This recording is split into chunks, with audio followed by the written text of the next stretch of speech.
We're going. Sweet. Okay. Hello, everybody. We're back for our second week, and my microphone. Back for our second week, and I'm here with Emily Kamp. So Emily rode with me last year when we were together on Zope.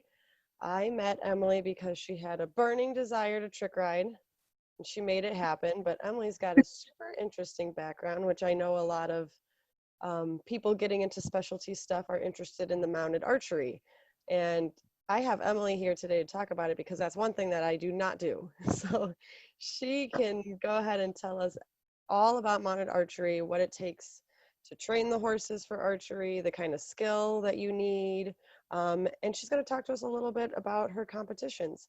But first, let's let Emily introduce herself a little bit. So Emily, tell everybody what you do, where you're from, and if you could please start and give us, the lowdown on how you got into all of this. I know everyone's super interested in archery. When I talk about clinics and we talk about the Roman riding and the bareback riding and the vaulting, I said, but I don't do archery, but this girl that I Yeah. rode last year does, and then it sparks interest. So take it away, Emily. Um, my name's Emily. I'm from Utah, and I grew up doing like 4-H rodeo, that kind of thing. But then I also did archery, and I found out about mounted archery through like an equestrian convention kind of thing. And so I joined when I was about 15, and I started doing mounted archery with the Alpine Mounted Archers here in Utah, and they're part of the Mounted Archery Association of the Americas. And so we compete within our club. We do a thing called grading. So you have like a certain rank based on the points that you get on a grading match, and you have to complete 2 grading matches to get a paper that says what grade you are. And then within that, we compete around the country with different members of the Mounted Archery Association of the Americas at different competitions all over the country. And then within that, you can compete in the International Horse Archery Alliance, which is like 15 or more different countries around the world. So that's pretty Amazing. cool. Yeah. Now, archery originated in Mongolia, correct? And Yeah. is that where they have their big competition? They do have a big competition there every year, but some of the bigger ones are usually in Hungary. Hungary. Yeah, because one of the founders of the International Horse Archery Alliance is from Hungary. So he has a big area down there that they hold big competitions at. I thought they were really hungry, so they had to do archery to kill their prey. That's a really lame joke. Almost as good as Lindsay's. Here, we did a show last year together, and Lindsay was our, she says dolphin trainer, but she was our MC.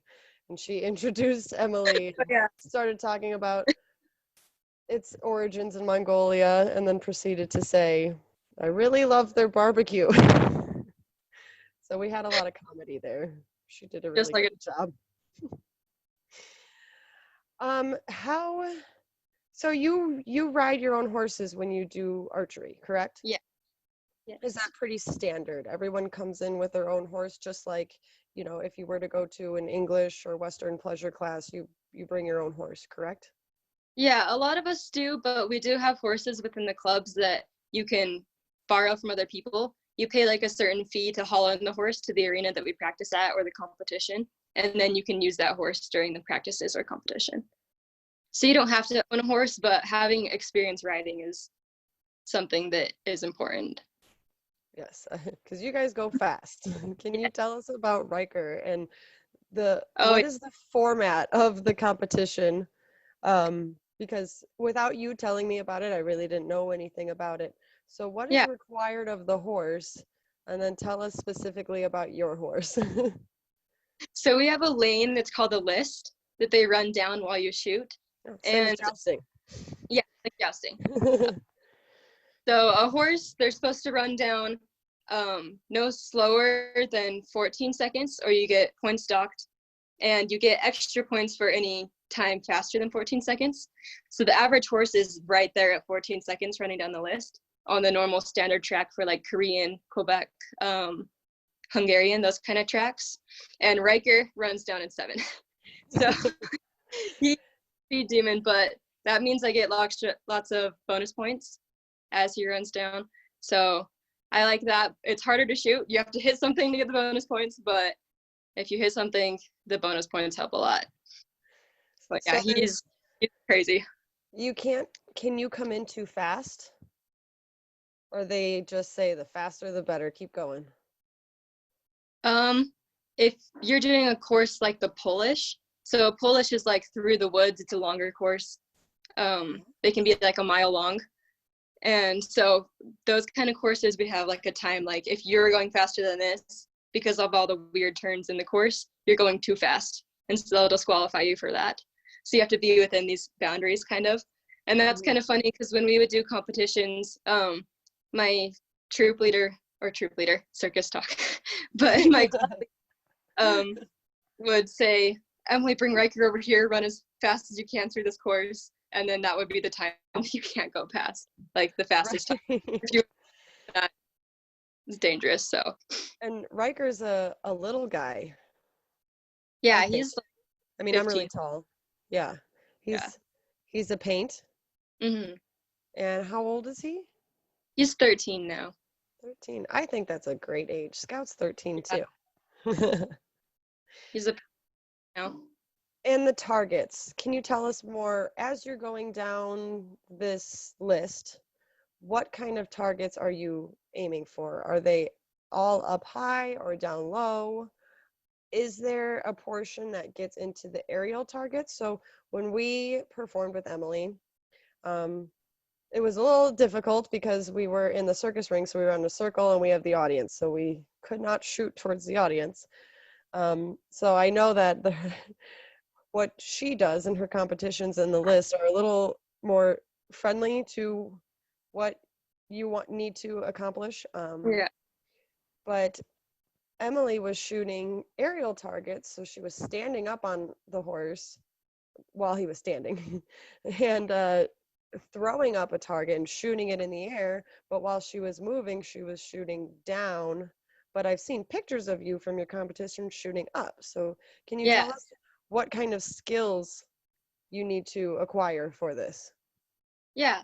So all of our courses that we run down are different. So like the Korean courses are kind of like what I did at the Colorado show, where the targets are on the ground, and there can be 2 to 4 targets on the ground, all facing different directions or all facing towards the list. So those ones, that's kind of the standard course. But then there's Hungarian, which is a big tower that has a target facing forward and then one facing backwards and one facing straight at you as you're running. Mm-hmm. And so that one's just firing as much arrows as you can in the space of time that you have to run down into those targets. And then there's Quebec, which is like a big 20-foot pole with a little silver disc, like kind of like the little metal pieces on a drum set. And run underneath, and you're almost going to look upside down and shoot straight up in front of you at it. And it makes a ringing sound when you hit it, so you know if you hit it or not. Oh, and if you don't, your arrow comes back down. But you're running so fast that it wasn't get you, right? Oh, that is so cool. And then I asked for this clip. We got to share this clip, but Emily babysat my horses. Horsey sat. And we were getting ready for our show in Estes Park last year, which was, oh my gosh, almost a year ago now for Labor Day. And we did a half an hour show. So we included the Roman riding, the trick riding, and she was in tour with us. So we did not have Riker available. So I said, why don't you ride my thoroughbred Scout? And while I was away and she was horse sitting, she used that as practice time. And then I got this video. She's like, look what we did. And she was shooting fire off of him. And I'm like, wow, I didn't know my horse could handle that. But that was so cool. So can you tell us about some of the trick stuff you do? And is that for exhibition or competition? Yeah. So the trick stuff we don't really do in competitions because I want to keep it as safe as possible for people that are starting out. But I always liked that kind of stuff. And so like the aerial target stuff we do, but we usually just do as like ground practice and not on our horses. Mm-hmm. But we practice on our horses aerial targets just for the fun of it, kind of hone your skills in, but it's not part of the competition usually. So I took that, and then I was like, well, sitting here shooting aerial targets doesn't really look that cool either. So I'm just sitting on my horse, standing still. And so then I added the standing up. And then I'm like, all right, well, people far away can't really see where my arrow's at if they're sitting far away. So how do I make that better?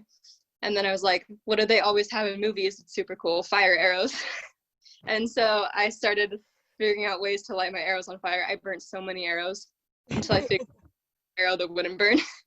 And then I added that into there. So I had to tell listeners last week, don't try this at home because Matt trained his horse to jump over him. And Yeah. now I have to say this week, don't try this at home. Yes, please. This is how you know that I'm talking to a professional, because she's at the point where she's shooting fire. And of course, tell the listeners what your next trick and planning is. I saw you training for a little bit. So Emily rode with us last year on Zope, and she did the Cossack drag. So that is where, while you're trick riding, you hang by your ankle and well, it's actually, I have plenty of pictures. You can't see a Cossack troop without this trick involved. It's a classic audience pleaser, dragging from your ankle with your hands almost at the ground. So tell everybody what you would like to do with that. Okay, I'm excited about this. But I have a horse that will let me shoot off them and trick ride, because those two things, it's weird because you would think like a trick horse would be okay with archery, but a lot of them aren't. And archery horses are a little iffy about trick riding. So, but I want to drag and then have like my arrows on the ground and reach down, pick up an arrow, and while I'm still hanging upside down, shoot my bow. I think that would be super cool. Oh, I think we got to feature that at some point. I think it'll be awesome too. Got to keep the audience back, but we can do it. Yeah. So, good transition here. We were talking about trick riding horses and archery horses. And so a lot of people that work with me are interested in horsemanship. They love horsemanship, and then I bring them, or they see us working, someone like you brings something new, and people like us bring different things into the horse world. And with the trick riding, I often tell them, okay, my horses need to maintain gait, maintain direction, regardless of what's going on. So that circus environment is very stressful with the lights and the music and the audience. And then on top of that, we're hanging off the side of our horse, standing on them, jumping off, jumping back on, crawling around the horse. So with all of that going on, the horse just needs to stay focused on the task at hand. And that is hold a lope, hold a gallop, whatever Yeah. kind of ring we're working in, and stay there until told otherwise, Yeah. regardless of what's going on. So tell us what is required of your horse to be an archery horse. Yeah. Archery horses, like trick horses, they need to keep that consistent gait. So if I set you at a canter at a certain speed, so you need to stay at that speed, because you time when you shoot based off what foot is on the ground. Really? So that you're not bumping around really on the horse, because the more you're moving around, the more your arrow's going to fly in all weird directions. So the best time to shoot is actually at a canter or a gallop when all 4 feet are off the ground. And so if your horse is like slowing down, speeding up, all these weird movements, that's hard to judge. So they need to keep that consistent gait. They actually have walk trot classes now. And so as long as your horse stays at a certain gait, you can do mounted archery. You don't need to be running full speed anymore. So that's a good thing. But yeah, so the horses, they need to be put into a mindset and stay in that mindset until we're done. Run down the list. And when I tell you stop, stop. If I tell you speed up, speed up. And the other thing is you don't have control of your reins when you're doing mounted archery, because you're shooting with both hands. And so your horse has to really work off your body weight and different voice cues. Okay. Yes. Same when I go into clinics and I get people on the horses. I often say that it's easier for me to teach acrobats how to do stuff on the horses than to teach horse people how to do acrobatics. Yeah. We love teaching horse people because they are familiar with the animal. They're not afraid of the animal. They know what the animal is capable of, and they can read the animal. But it's set in their mind to get on, grab the reins, and grip with the calf. And then I Yeah. have to tell people he is a moving platform. You don't touch him. Uh, You treat him like a moving platform. Don't touch the reins, legs straight, toes pointed off the horse's side. He's going to go like a moving platform. But then on the yeah. other hand, Remy and Fez have also been jousted off of, like, and they do dressage. They're riding horses as well. So Yeah. you have to train them and, you know, train them a certain way and keep everything separate because they can handle the multiple jobs. So your horses that are archery horses are also riding horses, correct? So Yeah. you can pick up the reins and keep going, but Uh-huh. they need to know the difference of their job, Yes, exactly. and you have to keep it clear and consistent so that they know. So is it Mm. more like a pattern that your horse is really just memorizing? Yeah, so when they see the list, once they enter it, they kind of know what's going on. Yeah. And so once you're out and you pick up the reins and they're out of the list and like away from the targets, they know, okay, we're riding now and we need to pay attention to the hands and the reins and everything. But in the list, they know just keep my speed and I'm good, kind of thing. Horses are pattern animals. I mean, Remy has done some jousting and few shows, but he got really good at the list and like getting all hot and ready to go. But it was not hard to stop him at the end. Like Yeah, he knew when he went had to take off, he knew where the action was, and then he knew when to stop. And I mean, that same thing with the trick horses in the rodeo pattern, and even in the circus.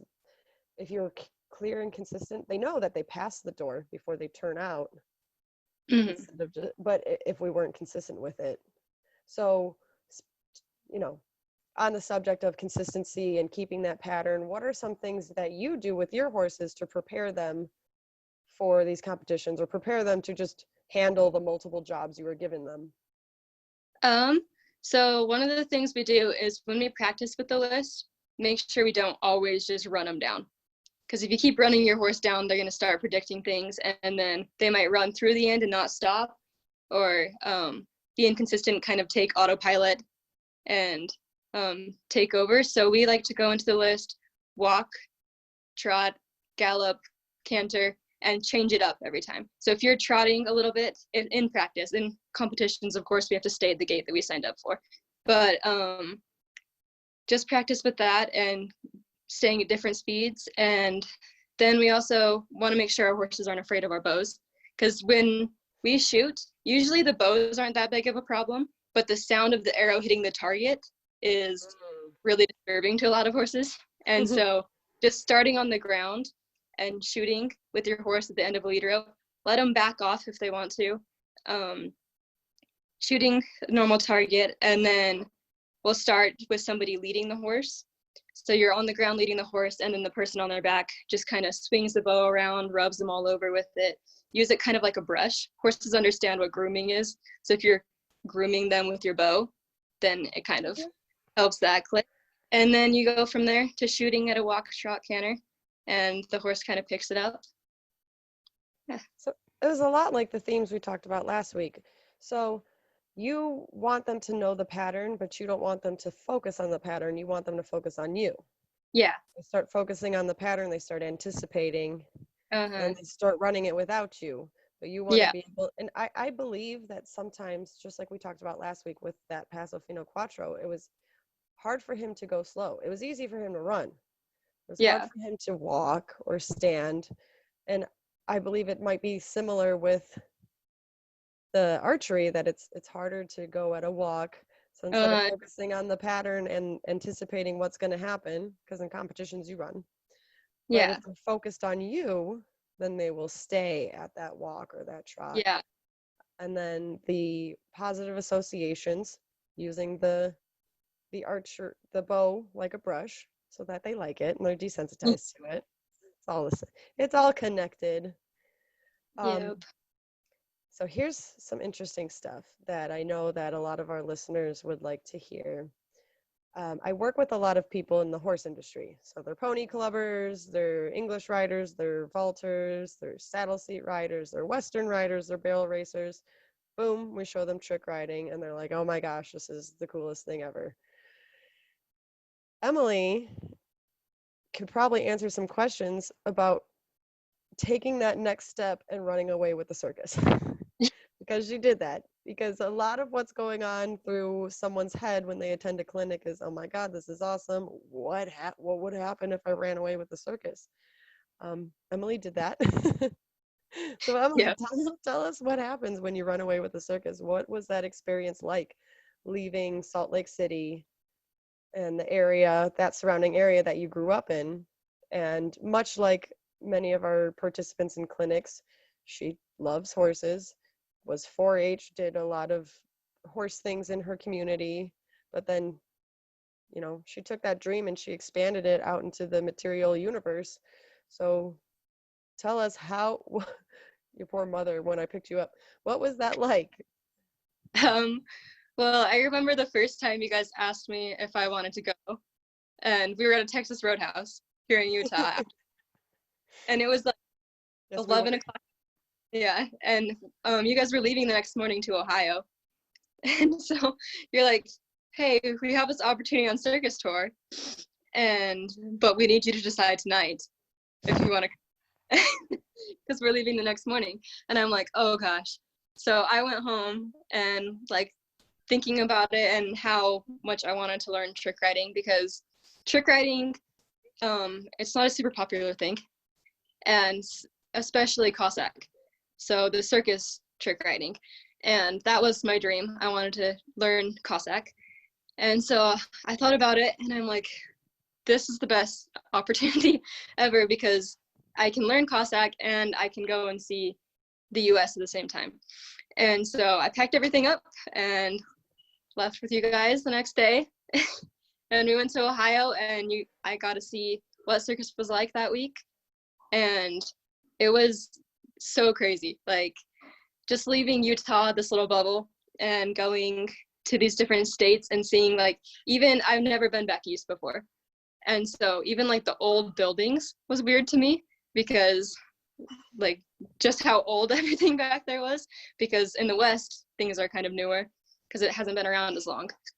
And then like meeting the people and seeing all the crazy things they could do, like you just see these things on TV, and then all of a sudden all these people are in front of you doing these amazing things. And so it was a shock, but it was awesome. I loved it. And then so I decided to go on the rest of the tour, and just like all the people that I met and the opportunities of seeing all these different states and places was absolutely amazing. I like to tell people that if you're doing circus, you're on the no plan plan. Yeah. Yep. It's you, yes, there's a plan, and yes, you are booking dates. So this is our livelihood. So we need to know, our income, especially when we have animals on the road, because they have to eat.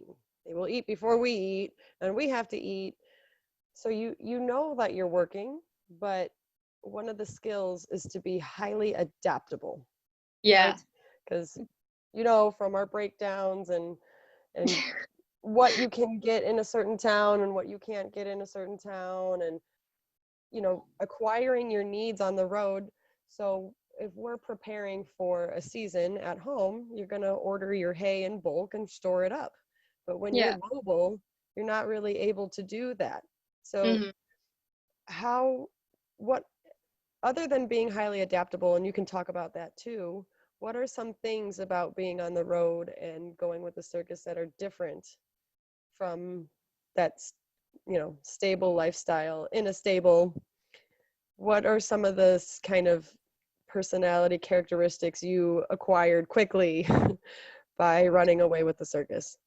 You really have to be just like go with the flow. Like if something happens, accept it and just go with it. But be prepared for those things to happen. So like we never, like, consistency, like you talked about, you never know if you're actually going to the next place that you're going to. Like COVID, one day we were doing a show, and then like an hour later we got a call from the government saying you need to shut everything down, and then we were all stuck in Maryland for like 2 weeks in the middle of nowhere. And so just things like that you never know are going to happen. you just have to kind of go with it and still have a positive attitude. And because if you let your attitude get bad, then it will make everything worse. And it will hurt the show, it'll hurt your act.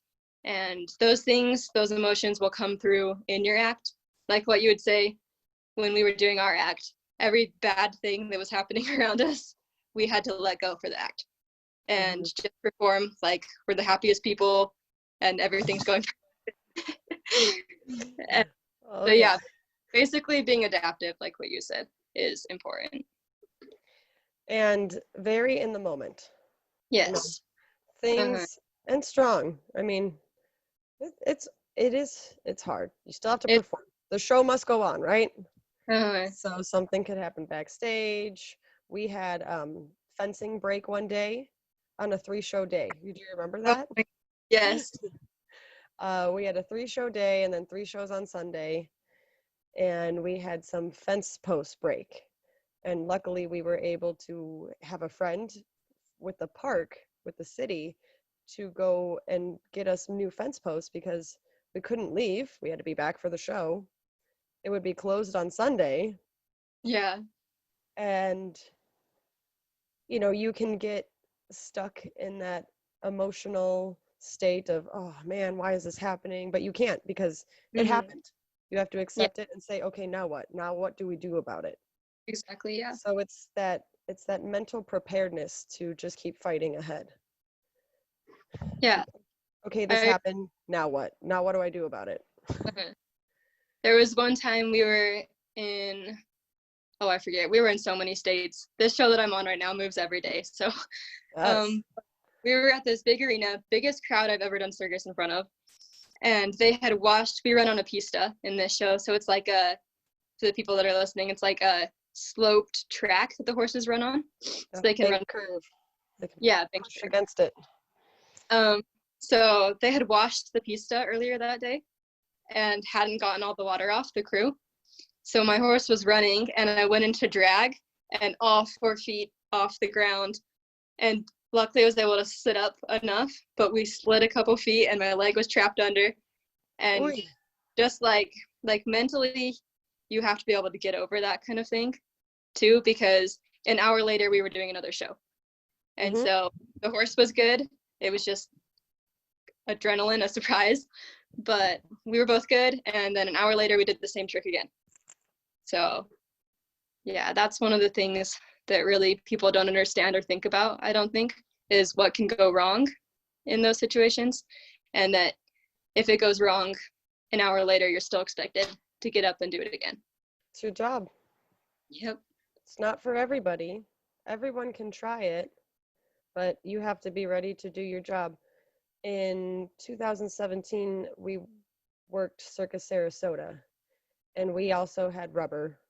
And the rubber's great. The rubber's consistent, but the rubber can get slick. And if it's new rubber, it's slick. And, you know, rubber's made out of oil. Oh, we've had that fight with crew members, like, don't get our rubber wet, because water and oil don't mix. So the water will just sit on top of the rubber. And the ring was not wet when this happened, but Fez, I came up from fender, I did my bow, and I took the turn a little too tight to turn out, and his legs just went pop right underneath him, and he fell. And the whole audience, you know, at the same time. And my adrenaline was going so fast that it just flashed right before me. And I'm like, okay, we gotta keep going. And then the next trick, and then I, you know, fixed my saddle because he had fallen over. Walk him off. Of course, check the horse if the horse is fine. Yeah. That's number one. He's fine. A little like, what happened? Just like me. And then my next trick was drag. So I got in to do drag, and I was not scared because I know that I can run in the ring 1,000 times, and of course something can happen. And just like any risk, the more often you do something, the higher your chances are of something happening. Yeah. And so with any rider, especially trick riding, you have to, if you're going to do trick riding professionally, you have to be prepared to say, at some point, something's going to happen and I need to just handle it. It's not going to be 100%. So if you're only trick riding on hopes that nothing will happen, it's a horse. That's not the case. Yeah. and you Exactly. don't always have control over the environment. So we got back in the ring, and then my next trick was drag. And it was more exciting than any of the other drags I ever done, and I got the biggest encore Oh my goodness. as I got back in there. And that, That's awesome. you're doing how many shows a day, they all blend together, but then something like that happens, and that show, will forever stick out in my mind. Plus, I have it on video. I've had 4 horses fall in the ring, and I have 3 of them on video. Go. It's not like I videotape every show. Yeah. Yeah, I saw people recording in like the front seats that surround the ring, and I'm like, I want that video. But I don't. We're glad you're safe. And before we finish the day, I know that this was something Emily wanted to talk about, which I need to chat with you on. I haven't gotten the chance, but tell people about taking horses on the road, because there are stereotypes with circus. Yeah. And you've actually been in a circus, 2 circuses. And what is it like to have animals on the road? There's a lot of stereotypes around it, like you were saying. Like people think we just exploit them for money, basically. But if you know anything about horses and riding horses, we are the most broke people in the circus because our Hey. equipment, when you when you put it away, we can't just put away our equipment. It eats, and they're living beings, and they need attention, and they need love. And so, like when you're on a show, when you're not performing, everybody else gets to have their break, but we're taking care of the horses, and we're feeding them, we're picking up after them, grooming them, everything that they need, and they're really members of our family. Like we love them, and everything we do is for them. So we love performing, but if our horse doesn't like performing, we're not going to force him to do it. That's why we have multiple horses on every show. So we take our horse, and if they're having a bad day, we still ask them to do the job. But if they start to show signs they don't want to do it, we're not going to keep forcing them to do it. And like everything that you do to take care of these animals really starts to show when you're on the road, because it would be easy to slack off, but it would really show. So like on the show I'm on right now, first thing in the morning, well, we drive every night. So first thing when we get to a new place is, even if it's 2 o'clock in the morning, you wake up and you take the horses out of the trailer, and then you find where they're going to stay, set up the line, bring out water, and throw out food. And then you wake up in the morning, first thing you do, go change water, give grain, feed again. And we feed probably 6 times a day. And then Mhm. constantly you walk by picking up manure and everything like that. And yeah, just really these horses are family, and the way they're treated, because they're in the view of the audience all the time too. And so these horses really need to be looking on top and feeling on top so that the audience can see that. That's why horses are fat. Exactly. And I wrote about this in my thesis as well. I think a lot of the criticism of circus goes to exotic animals, but then there's a wave here for domesticated animals, horses and dogs. Yeah. So first of all, we don't have exotic animals. That's not our area to discuss.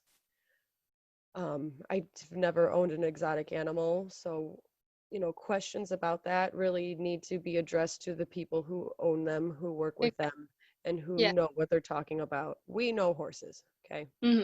And you said you feed those horses 6 times a day, even though you're on the road. They're still horses. They're grazers.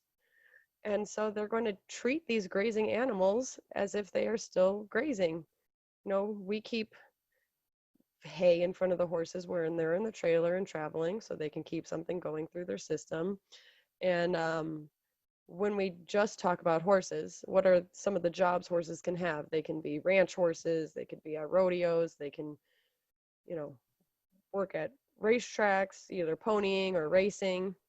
And these circus horses, when we get into town at the middle of the night, we're not sleeping. We got to set up first so the horses Yeah. can get off the trailer. And our act is, 4 to 7 minutes, and they rotate.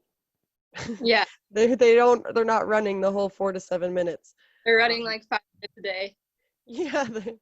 So we still have to walk them at the end of the night if they're in a stall and they cannot move freely. And then when you're going in between towns, you're going someplace so they can be horses and because they need that mental break just like we do. You're Uh-huh. when you have animals, you're never not working, even if you're not working. Yeah, Performing is about 5% of the job, actually. So you are maintaining those horses to be horses as best as you can while traveling. And it's not a job, it's a lifestyle, but it's exactly. super rewarding. Emily's gotten to travel. I've gotten to travel. One of the first gigs I did, we went up to the Alaska State Fair. I mean, it can be it can be super rewarding, but just like Emily said, the horses have to love it, the people have to love it. Because if you don't love it, Yeah, horses don't love it, and the horses will tell you if they don't love it. They're pretty honest. yeah.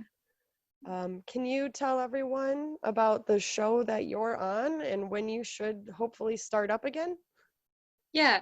Right now I'm working on Garden Brothers Circus with the Kambaro Riders, and we're hoping to start up again sometime at the end of August, but we're not positive on the dates yet. It's a hard time to plan for things, but Yeah. if everything goes well and this country stays safe, hopefully Emily will yeah. Gosh. Once, once a lecture, once a lesson, once a podcast, I cannot speak.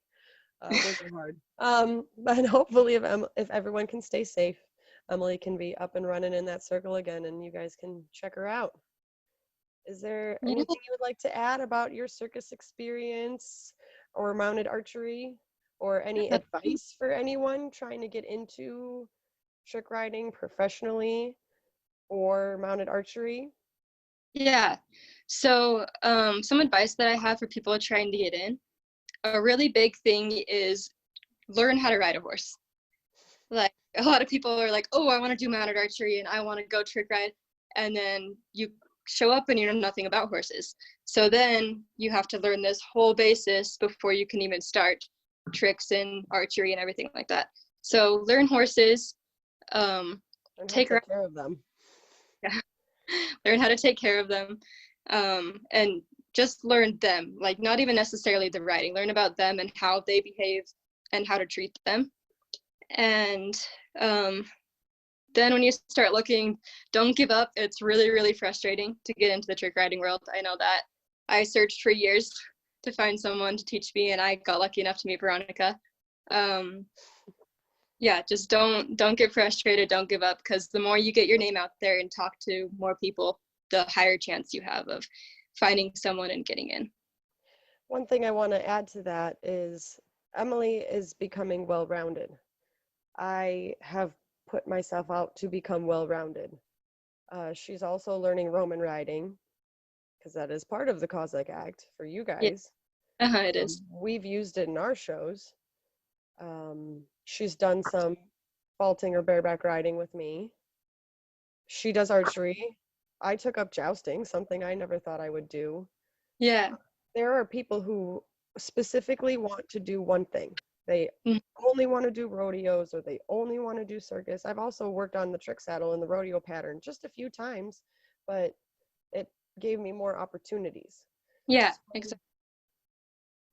And I um, know people, yeah, when have troops and stuff, when they're looking for people to recruit, they want a well-rounded person. Like there's lots of trick riders out there, but there's not lots of trick riders who like do dressage as well, or are these well-rounded people that can benefit their troop in other ways besides just trick riding. absolutely. Well-rounded people and well-rounded horses. Yeah, You exactly. know, Remy and Fez are a Roman pair together. Fez also does trick riding. Remy does the bareback riding. Scout's a Liberty horse, a bridleless riding horse. He's my trick horse. He's Emily's sub archery horse when her horses are not around, and they can handle that just fine. Yeah. And so, giving Emily more opportunities with me last year, she was able to do Cossack riding and archery. And now, with the second show that she's gone on, she was doing Roman riding and Cossack riding. So, I like to tell people not to try to be tunnel visioned into Yeah. exactly what they want, because they miss what's around them. When you get so living in the future of, I only want this, well, then these opportunities to do a slightly different style of stunt work Yeah. arises, and then you miss it because Uh, you're not being open to it. yeah. And then you have more opportunities too. It expands like the world that you can work in because it's never guaranteed if you'll have work. So, Heck yeah. I never thought I'd do jousting. I love it. I look so forward to the jousts that I do, and I'm sad that we don't have any this season. And my friends work out there, so I can't wait to joust again. And I never thought I would say that ever. yeah. It's my retirement plan is jousting. Just, Take it down a notch from trick riding. That's a crazy sentence right there. Well, Emily, is there anything else you'd like to add? um, not really. I think we covered it. I Yeah. think everyone should get a good taste of what it's like to start in just the regular riding world and how it can expand. So thank you so Hmm. much, Emily, for sharing all your stories with us. And we got some cool clips in here too if you're watching the video version. Um, but yeah, we will meet again next week, and I hope you guys enjoy Emily's story. There's something about Emily when I met her that I could seriously relate to, as far as wanting the passion and the drive to do something. And hard work works. You know, you don't have to be the greatest athlete in the world. You don't have to be, I mean, she's a great horse person, but you just have to have the drive. You cannot get where you want to go without putting in the time. So when we say circus is not a job, it's a lifestyle, because it's all your time. Mm. So Emily's a prime example of that, and she'll be back on the road before we know it. Going far past, in time, far past even the opportunities I've given her, and she's discovered her own and taken her path, and she's, God bless your mom, because she's often seen Emily just stop by quickly and leave again. Oh, quickly, tell them about when you got back from Zope and then you left for Garden Brothers. Oh gosh. Okay. I had just finished a tour with Zope that day, and I was packing everything up to go drive back to Utah, and I had my dog and my bird with me from that tour. And so I'm driving back to Utah, and She's a then Disney princess. it's like after midnight sometime, and I get a call from Eric Gladius, and he's like, "Hey, I just heard from this troop, and they're looking for a female Cossack rider. Maybe give them a call." So I called this girl named Taryn, who's in my troop, and she's like, "We're in New Orleans right now. Can you drive out to New Orleans tonight?" And I'm like, I have my dog and my bird, so I have to drive to Utah and drop them off. And then I guess I'll fly out to you guys. And so I drove to Utah, was there probably less than like 10 hours, and dropped everything off, repacked everything I owned in one bag to fly on the plane. And then the next morning at like 4 o'clock in the morning, I was on a plane to Texas to meet them there. So it was crazy. I thought I was going to be done No with plan. day. I was on a plane to a different circus. I'm sure your mom has been happy to have some time with you now. Unless you guys are like, I gotta leave, I gotta get out of this house. Oh man, a little bit. No, it's good to be. Yeah. Well, if anyone has done anything with this time, hopefully it's take care of yourself. And we talked about last week, it's okay to pause. It's okay. It's okay to pause, because Yeah. life will go and fast forward here again soon. So yeah, that's an awesome story. Talk about being very adaptable and getting open. All right. Well, thank you so much. And catch Emily on the podcast and the video, and then follow her and see her around in all her adventures. So thank you, Emily. Yeah, thank you. Thank you.